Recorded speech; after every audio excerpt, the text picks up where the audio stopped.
जनवरी में दिल्ली में बीजेपी की राष्ट्रीय कार्यकारिणी की बैठक हुई थी। इस बैठक में यह दावा किया गया था कि पीएम नरेंद्र मोदी तमिलनाडु से लोकसभा का चुनाव लड़ सकते हैं। पीएम मोदी को तमिलनाडु से चुनाव मैदान में उतारकर बीजेपी तमिलनाडु में खुद को मजबूत बनाने के सपने देख रही थी। पीएम मोदी की तरफ से तो इस बात के कोई संकेत नहीं दिए गए हैं कि वो तमिलनाडु से चुनाव लड़ेंगे, लेकिन बीजेपी नेताओं के दावों ने राज्य में बीजेपी की सहयोगी एआईएडीएमके को जरूर परेशान कर दिया है। इसीलिए एआईएडीएमके ने बीजेपी को ही कमजोर करना शुरू कर दिया है। तमिलनाडु में बीजेपी को जबरदस्त झटका लगा है। बीजेपी के 13 पदाधिकारियों ने पार्टी से इस्तीफा दे दिया है और सबसे बड़ी बात ये कि इनमें से अधिकांश एआईएडीएमके में शामिल हो गए हैं।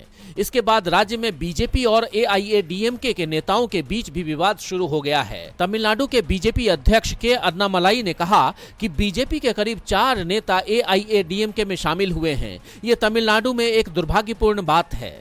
यहाँ के द्रविड़ राजनेता जो सोचते हैं वे बड़ी पार्टियां चला रहे हैं, बीजेपी को आसानी से शिकार बनाना चाहते हैं और अपनी पार्टी का विकास करना चाहते हैं, ये केवल इस बात को दिखाता है कि राज्य में बीजेपी आगे बढ़ रही है। दूसरी ओर बीजेपी अध्यक्ष के बयान पर प्रतिक्रिया देते हुए एआईएडीएमके आईटी विंग के सचिव सिंगाई रामचंद्रन ने ट्वीट किया, एक बार बीजेपी को नोटा से भी कम वोट मिले थे। 2021 के चुनाव में बीजेपी के विधायक कैसे चुनाव जीते, इसका जवाब ये है कि एआईएडीएमके और बीजेपी ने सहयोगी के रूप में चुनाव लड़ा। एआईएडीएमके वो संगठन है जिसने अकेले अपने दम पर चुनाव जीता था। एआईएडीएमके को विकसित करने के लिए ये कहना केवल एक मजाक है। उसे बीजेपी के लोगों की जरूरत है। डीबी लाइव की रिपोर्ट।